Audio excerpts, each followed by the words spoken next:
नमस्कार दोस्तों, आप सबका स्वागत है बबीता योगा चैनल में। आज हम बात करने वाले हैं गर्भवती महिलाओं के बारे में कि किस तरीके से वो एक नॉर्मल डिलीवरी कर सकती हैं और कौन से ऐसे योगाभ्यास हैं जो पहली तिमाही में करने चाहिए। पहली तिमाही जो है उसमें तो आपको ब्रीदिंग एक्सरसाइज करनी है, सांस की क्रियाएं करनी है और पहली तिमाही के बाद जब आप दूसरी तिमाही में एंटर करते हैं तो उसमें कौन कौन से अभ्यास ऐसे हैं जो आप करेंगे और उससे आपकी नॉर्मल डिलीवरी जो है वो संभव हो सकती है। जैसा कि आप सबको पता है कि गर्भवती महिलाओं को बहुत ज़्यादा प्रॉब्लम फेस करनी पड़ती है। पहली तिमाही में तो जैसे उनका जी मचलना या उल्टी आना या सर दर्द होना, ये सारी प्रॉब्लम वो फेस करती हैं और बाद में उन्हें काफ़ी ज़्यादा प्रॉब्लम हो जाती है। जैसे उन्हें थकान होती है, घबराहट होती है, नींद नहीं आती है, स्लीपिंग प्रॉब्लम जो है वो बहुत ज़्यादा बढ़ जाती है, कब्ज और गैस की प्रॉब्लम बहुत ज़्यादा हो जाती है। तो पाचन क्रिया को ये सारी एक्सरसाइजेस जो हैं वो मजबूत बनाएगी, जिससे कि आपको कब्ज नहीं होगा, गैस की प्रॉब्लम नहीं होगी। कमर दर्द में भी हमारी काफ़ी ज़्यादा सहायक रहती हैं ये क्रियाएं। आज जो भी एक्सरसाइजेस हम करेंगे उससे आपका जो भी तनाव है, जो भी स्ट्रेस है वो दूर हो जाएगा। गर्भवती महिलाओं के लिए दो चीज़ें बहुत ज़्यादा ध्यान रखने वाली है। पहली ये कि उन्हें आहार कैसा लेना है, दूसरा विचार, आहार और विचार। तो जब आप आहार अच्छा लेंगे तो आपका जो बेबी है उसकी ग्रोथ अच्छी होगी, वो बहुत सारी डिजीज से बच सकता है। तो इसलिए कहते हैं कि आहार अच्छा लेना है, घर का बना हुआ लेना है और बाहर जितने भी जंक फूड वगैरह होते हैं वो आपको अवॉइड करने हैं। अल्कोहल आपको अवॉइड करनी है, स्मोकिंग से आपको बचना है, तो ध्यान रखेंगी ये सारी महिलाएं। और दूसरी चीज़ ये कि विचार, जैसा आप सोचेंगे वैसा ही आपका बेबी बनेगा। तो इसलिए कहते हैं कि अच्छा सोचना चाहिए, अच्छी किताबें इस दौरान हमें पढ़नी चाहिए। अच्छे अच्छे विचार जैसे जैसे हमारे अंदर आते जाएंगे तो हमारा बेबी भी वैसा बनने लगेगा। तो सभी गर्भवती महिलाओं को मैं यही बोलना चाहूँगी कि स्वस्थ रहें, अच्छा खाएं, अच्छा सोचें, अच्छे अच्छे व्यायाम कीजिए, अच्छा मन में रखिए, जो भी आपको करना है वो भी अच्छा करें। मन से, वचन से, कर्म से आपको अच्छा होना है इस दौरान, बाद में भी होना है, पर इस दौरान आपको अच्छे से अपना ध्यान रखना है, क्योंकि जितना आप अपना ध्यान रखेंगे उतना ही आपका जो बेबी है वो स्वस्थ हो पाएगा। क्योंकि हमें उसके शरीर के स्वास्थ्य के साथ साथ उसके ब्रेन का भी विकास अच्छे से करना है। तो इसलिए अच्छे से सोचिए, उनके अंदर अच्छे अच्छे विचार लाइए। तो आइए शुरू करते हैं एक्सरसाइजेस।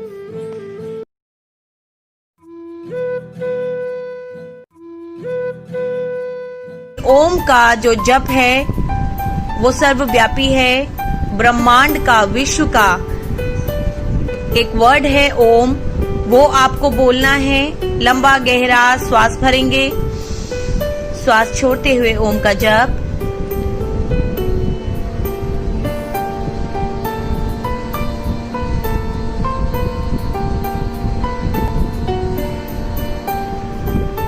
आपके बच्चे तक पॉजिटिविटी आ रही है, महसूस कीजिए।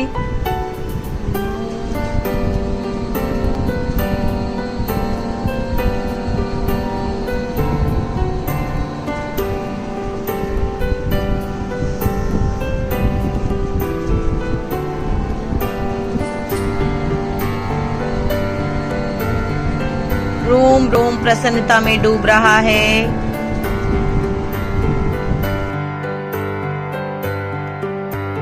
अपने पूरे शरीर को स्ट्रेच करना बहुत जरूरी है। एक बात का ध्यान रखेंगे, पंजों पे आप नहीं खड़े होंगे, जस्ट फुल बॉडी स्ट्रेच देंगे आप लोग। हाथों की ग्रिप बनाएंगे, दोनों हाथ ऊपर करेंगे, स्ट्रेच करेंगे। बहुत ज्यादा स्ट्रेच नहीं देना, अपनी बैक को स्ट्रेच दीजिए, जितनी भी स्टिफनेस है वो दूर होगी इससे। धीरे धीरे वापस लेकर आइए हाथों को। ये आप 4 से 5 बार कर सकते हैं। एक और बार करेंगे। श्वास भरिए, स्ट्रेच कीजिए, श्वास एकदम नॉर्मल कर दीजिए ऊपर। आपकी जो अपर बॉडी है वो स्ट्रेच होती है। धीरे धीरे वापस लाइए, रिलैक्स। प्रेगनेंसी के समय आपकी बॉडी इतनी स्टिफ हो जाती है तो छोटे छोटे व्यायाम करने आपको काफी ज्यादा अनिवार्य हो जाते हैं कि आपकी बॉडी जो है वो मूवमेंट में रह सके। तो दोनों हाथों की मुट्ठी बनाएंगे और गोल घुमाएंगे दोनों हाथों को, धीरे धीरे स्लोली गोल घुमाइए। 1 2 विद ब्रीदिंग कीजिए, श्वास लीजिए, श्वास छोड़िए। Very good. श्वास लीजिए, श्वास छोड़िए, श्वास लीजिए, श्वास छोड़िए। अब इसी को उल्टा कीजिए, श्वास के साथ कीजिए। देखिए प्रेगनेंसी में जितने भी मॉम्स हैं उन्हें फिट रहना बहुत जरूरी है।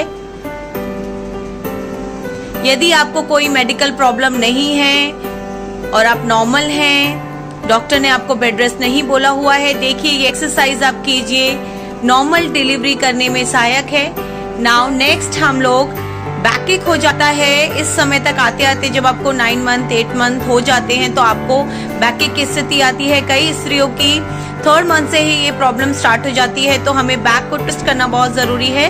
तो हल्का हल्का ट्विस्ट करेंगे, दोनों हाथों को साथ में खोलकर हल्का हल्का स्ट्रेच कीजिए। श्वास छोड़ते हुए जाइए पीछे, बीच में श्वास को भरना है, साइड में श्वास को छोड़ना है। स्ट्रेचिंग, ब्रीदिंग, ये सब आपके लिए बहुत जरूरी है।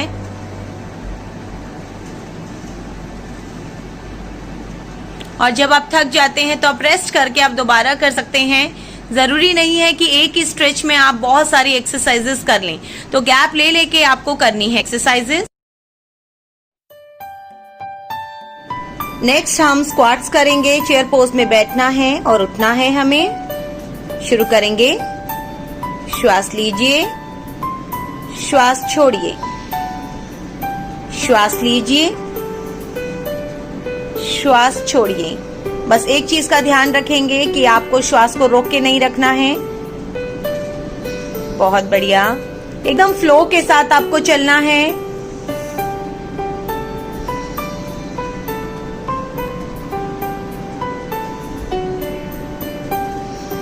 नॉर्मल डिलीवरी के लिए काफी ज्यादा सहायक है। नीचे का देखिए, नाभि से निचला जितना भी हिस्सा है वो आपका अच्छे से वर्क करता रहना चाहिए। आपकी थाई मसल्स, आपके हिप मसल्स, आपके हिप जॉइंट, आपके लेग्स, आपका लोअर एब्डोमेन स्ट्रॉन्ग रहेगा, तब जाकर आप नॉर्मल डिलीवरी कर सकते हैं। बहुत ही अच्छी और सहायक स्थिति में आप कर रहे हैं।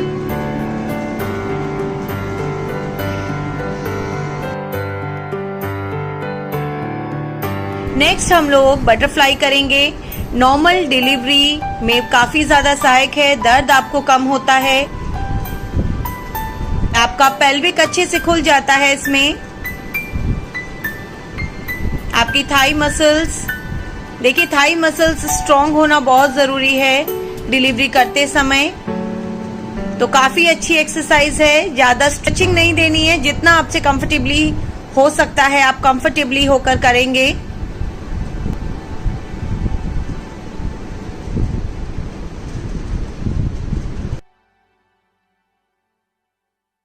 नेक्स्ट पोज हम करने जा रहे हैं cat and camel pose.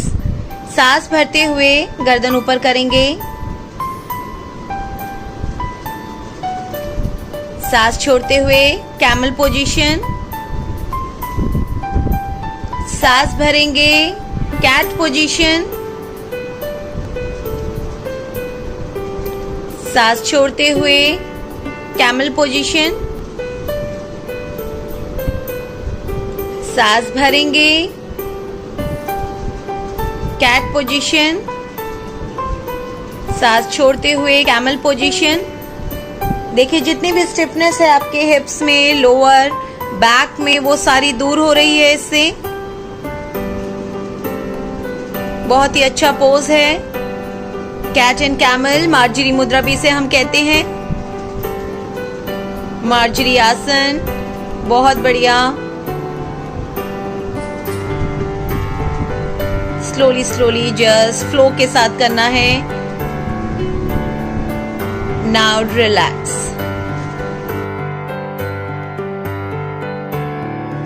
Pregnancy में हमारी जो मसल्स होती है वो काफी स्टिफ हो जाती है, तो श्वास भरेंगे, हाथ को स्ट्रेच करेंगे, श्वास छोड़ते हुए वापस लाइए हाथ को, दोबारा से करेंगे, श्वास भरिए, स्ट्रेच करना है, स्ट्रेचिंग आपको ज़रूर करनी है, स्टिफनेस सारी बॉडी की गायब हो जाती है।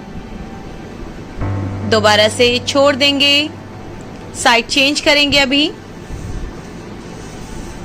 और किसी भी प्रकार की कोई जल्दीबाजी आपको नहीं करनी है, धीरे धीरे श्वास को भरिए, जितना कंफर्टेबली आप कर सकते हैं उतना कंफर्टेबली आपको करना है। श्वास छोड़ते हुए वापस आइए, श्वास रोकना नहीं है, केवल श्वास भरेंगे, हाथ ऊपर स्ट्रेच करेंगे, फिर श्वास छोड़ते हुए वापस लेकर आएंगे, रिलैक्स। नेक्स्ट में हम मुंह से श्वास को भरेंगे धीरे धीरे, नाक से धीरे धीरे छोड़ेंगे।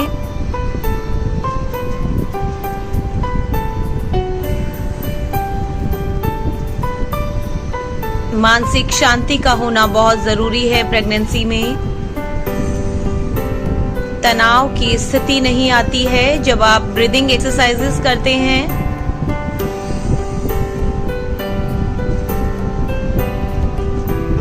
आपके जो मूड स्विंग्स होते हैं वो नहीं होंगे, गुस्सा नहीं आएगा। शांत भाव के साथ करते रहें।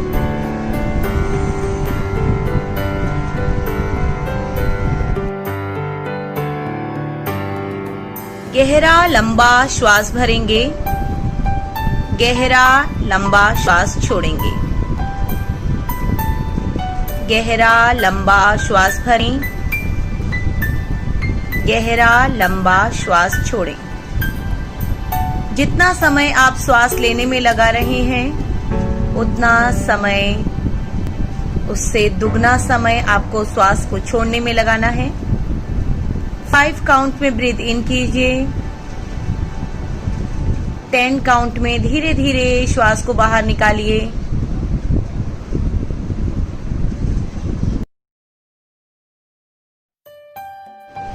नेक्स्ट प्राणायाम अनुलोम विलोम प्राणायाम। लंबा गहरा सांस ले रहे हैं और सांस छोड़ रहे हैं। जहां से श्वास को छोड़ते हैं वहीं से दोबारा से श्वास को भरें। देखिए, केवल आपको पूरक और रेचन करना है, कुंभक आपको नहीं लगाना है गर्भावस्था में।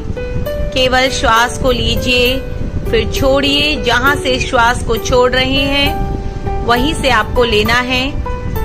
माइंड एकदम रिलैक्स हो रहा है। ब्लड सर्कुलेशन, ऑक्सीजन का सर्कुलेशन अच्छे से शिशु तक पहुंच पा रहा है।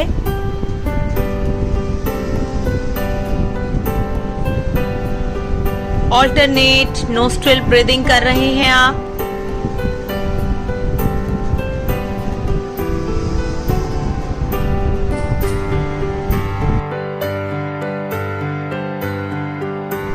नेक्स्ट हम भ्रामरी प्राणायाम कर रहे हैं। प्रेगनेंसी में प्राणायाम सबको करना चाहिए, जिससे शिशु और मां दोनों हेल्दी रहें।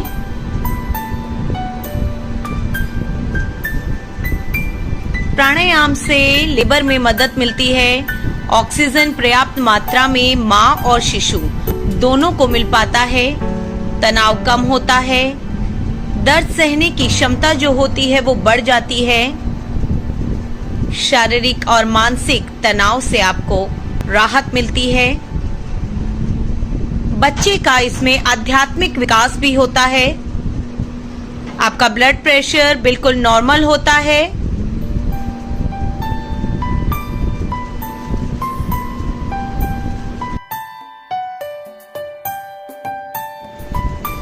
देखिए, प्रेगनेंसी में खुश रहना बहुत ज़रूरी है। तो जब भी आप कोई भी एक्सरसाइजेस करते हैं, आसन करते हैं, क्रियाएं करते हैं, तो हंसना ज़रूर है, क्योंकि आप हंसेंगे, आपका शिशु हंसेगा, आपके साथ मुस्कुराएगा।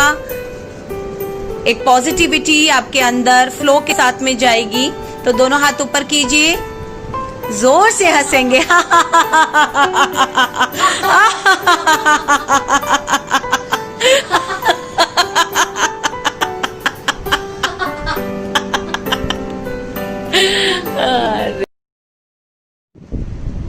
friends, my name is Kanu Chaudhary and I am 8 month pregnant और मेरे हिसाब से योग सबके लिए बहुत ज़रूरी है, खासकर प्रेगनेंसी में योगा के अपने बहुत सारे फायदे हैं।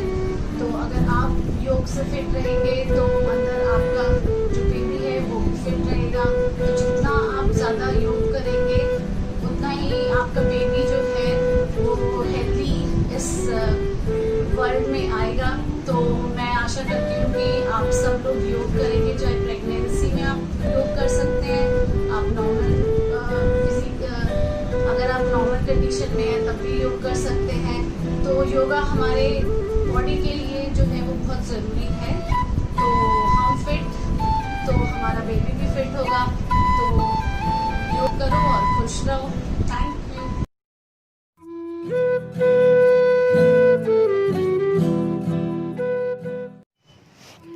तो दोस्तों, अगर आपने मेरे चैनल को लाइक नहीं किया है तो लाइक कीजिए, शेयर कीजिए और सब्सक्राइब करना बिल्कुल भी मत भूलिए। नीचे बेल आइकन दिया हुआ है तो उसे आप प्रेस कीजिए।